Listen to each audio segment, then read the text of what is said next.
Hello aspirants, welcome to MNS classes. तो यहाँ पर हम अपने रीजनिंग टॉपिक के जितने भी प्रीवियस ईयर क्वेश्चन बनते हैं, चाहे वो आरआरबी ग्रुप डी से हो या फिर एनटीपीसी से हो, उन सभी को one by one topic wise discuss करेंगे।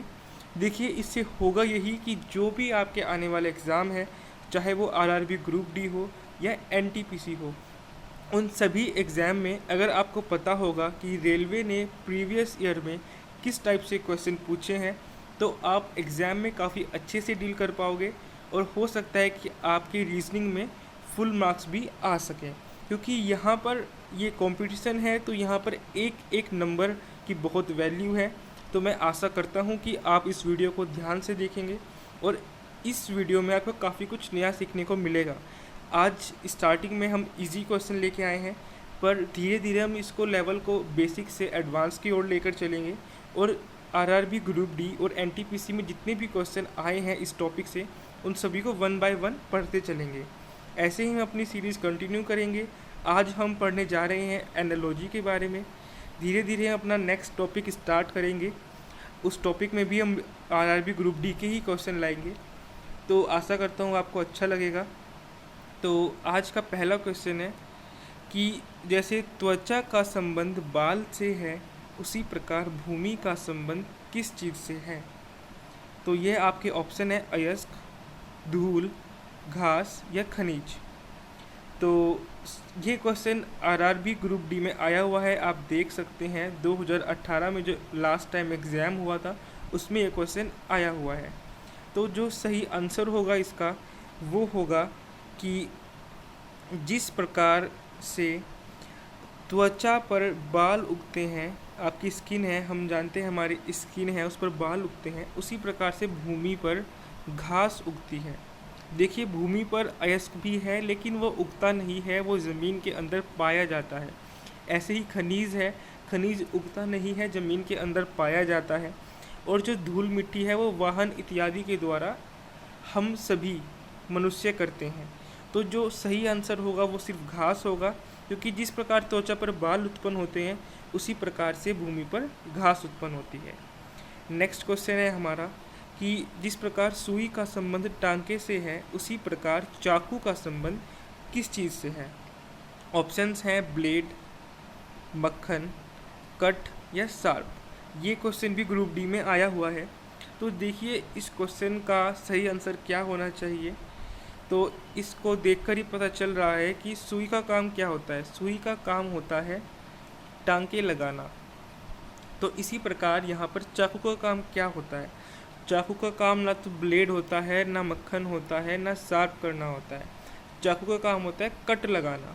तो यही है, यहाँ पर इसके काम को लेकर प्रश्न पूछा गया है कि सुई का काम टांका लगाना है और चाकू का काम कट लगाना है। चलते हैं नेक्स्ट क्वेश्चन की ओर।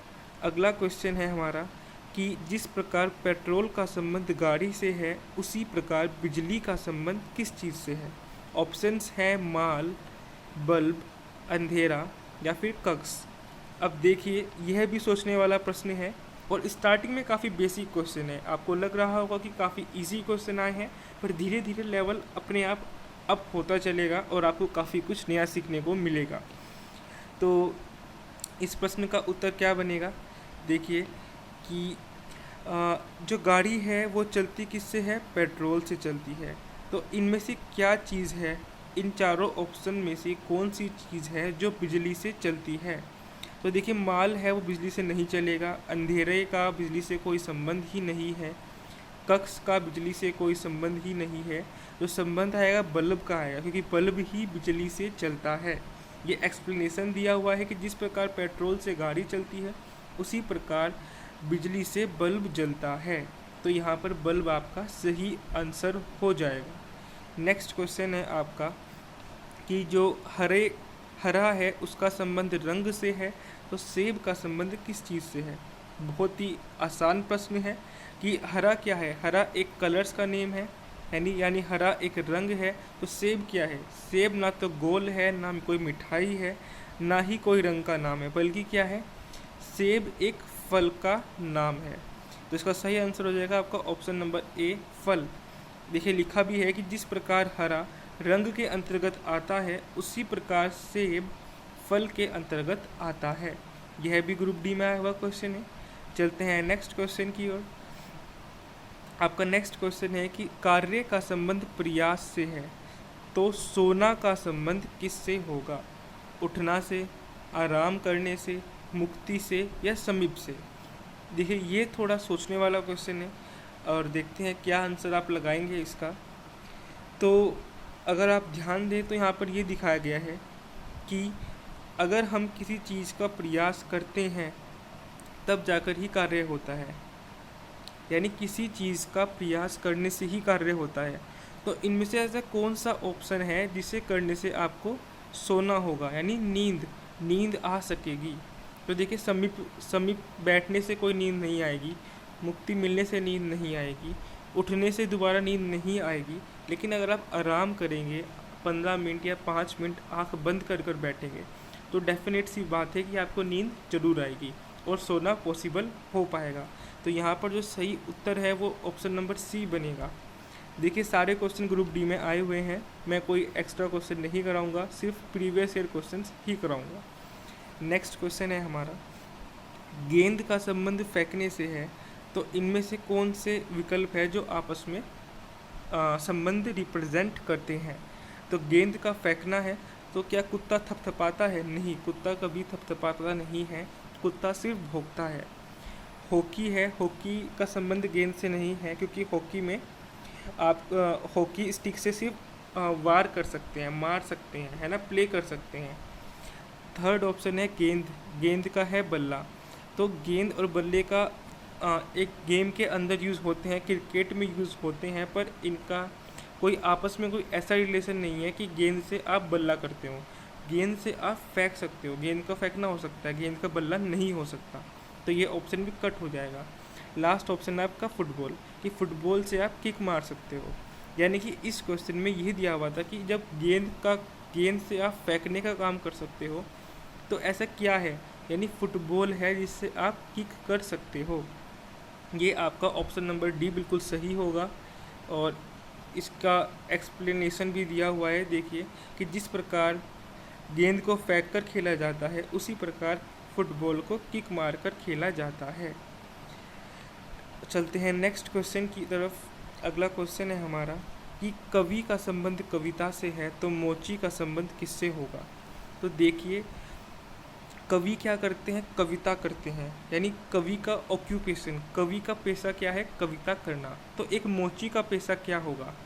तो ऑप्शन 4 हैं आपके, सही ऑप्शन इसमें होगा ऑप्शन नंबर बी, जूते। यानी जो कवि है आपका वो जूते ही बना सकते हैं। कवि कविता कर सकते हैं तो मोची जूते सिल सकते हैं। ये दिया हुआ है एक्सप्लेनेशन कि कवि कविता लिखता है और उसी प्रकार मोची जूते सिलता है। ठीक है, मुझे लग रहा है आपको समझ आ रहा होगा और आशा करता हूँ आपको आगे भी ये क्वेश्चन ऐसे ही अच्छे लगें और कुछ सीखने को मिले। तो नेक्स्ट क्वेश्चन है आपका लोहा का साथ में Fe लिखा है। देखिए ये लोहा है, केमिस्ट्री में अगर आपने पढ़े होंगे तत्वों के रासायनिक प्रतीक, तो लोहे को Fe से रिप्रेजेंट करते हैं। तो यहाँ पर चांदी को किससे रिप्रेजेंट करेंगे ये पूछा गया है। तो चांदी को जो रिप्रेजेंट करते हैं वो करते हैं Ag से, Ag, और जो सोने को रिप्रेजेंट करते हैं वो करते हैं Au से। इन दोनों में कोई कन्फ्यूज़न नहीं होना चाहिए, एग्ज़ाम में काफ़ी पूछे जाते हैं तो इससे याद रख सकते हैं आप। ठीक है, और यहाँ पर Na का मतलब क्या है, Na किसका प्रतीक है बताइए ज़रा। तो Na जो प्रतीक है वो है सोडियम का,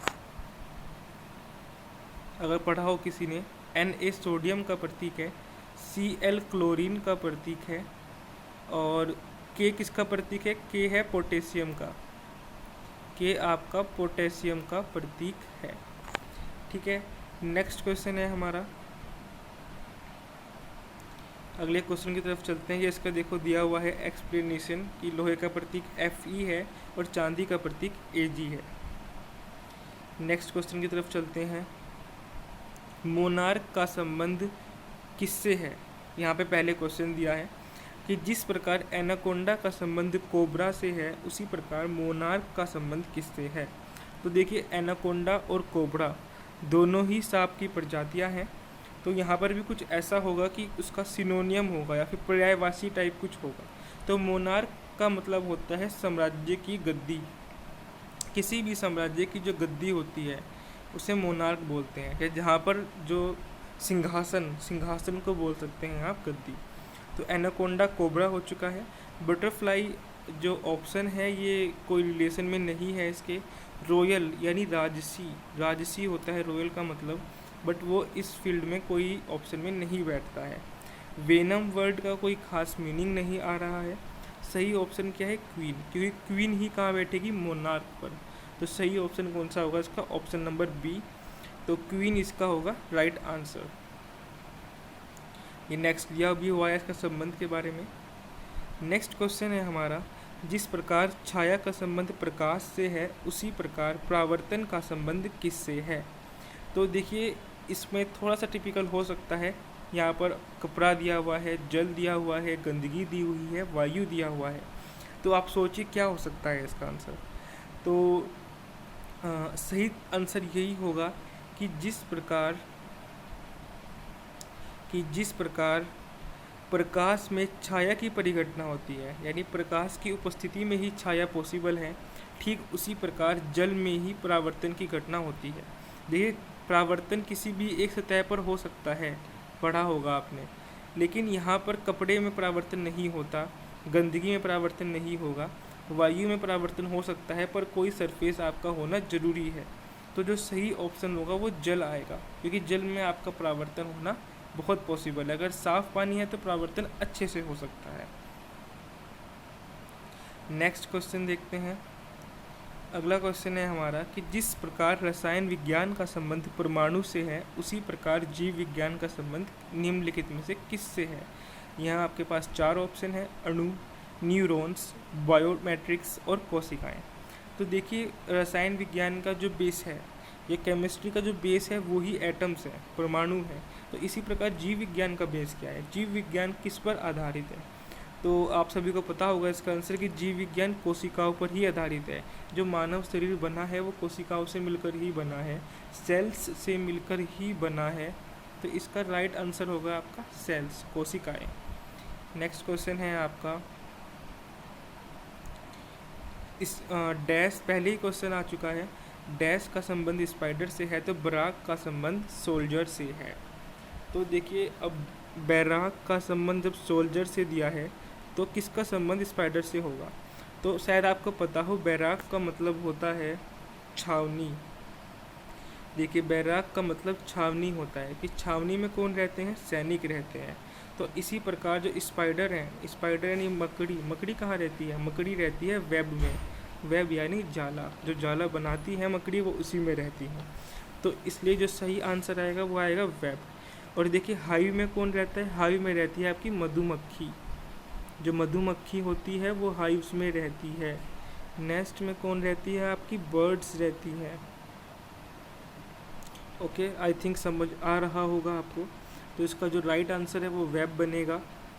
नेक्स्ट क्वेश्चन है आपका पृथ्वी, कि पृथ्वी का संबंध नीला से है तो मंगल का संबंध किससे होगा।